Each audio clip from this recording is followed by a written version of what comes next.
Jim, let me begin with you, if I might, about the bond market. It looks like a very dangerous place to be. We keep saying the bond market, bonds are up today. Well, that's the yields that are up. The prices are going down. Well, Happy New Year, and thanks for having me on your show, Tyler. Look, I think there's a couple of things going on. One is that what we have to understand is that policy and technicals have been a key driver of the markets in the fourth quarter and for a lot of last year.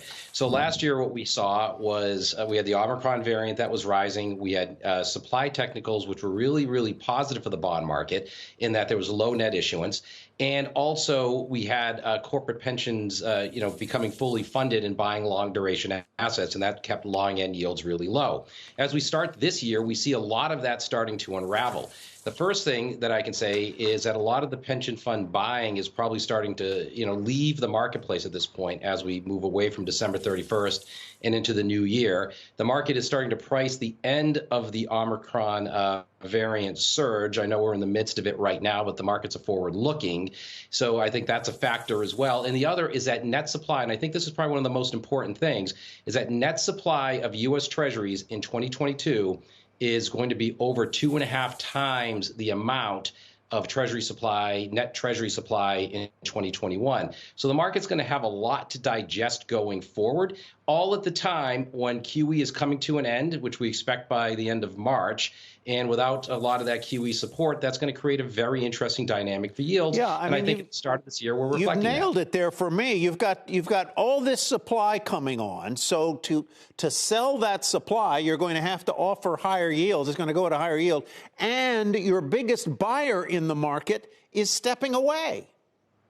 Correct. Yeah, that's one of the things that I think we're going to have to contend with as we go into 2022. We don't know what the Treasury market's going to really act like when the biggest buyer starts to step away. And ironically, this is going to come at a time when inflation is actually supposed to be declining. So It's not all bad news, right? So there could be some support for the Treasury market, but the bottom line, though, is with the Fed stepping away and GDP growth still expected to be good, that's going to probably, at the margin, push bond yields higher.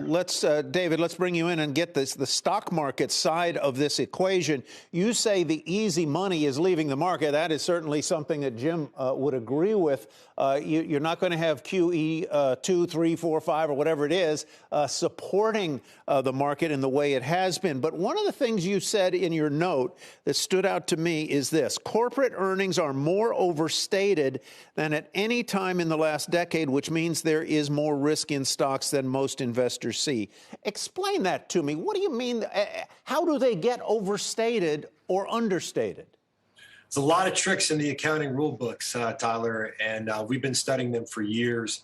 And they're near all-time highs.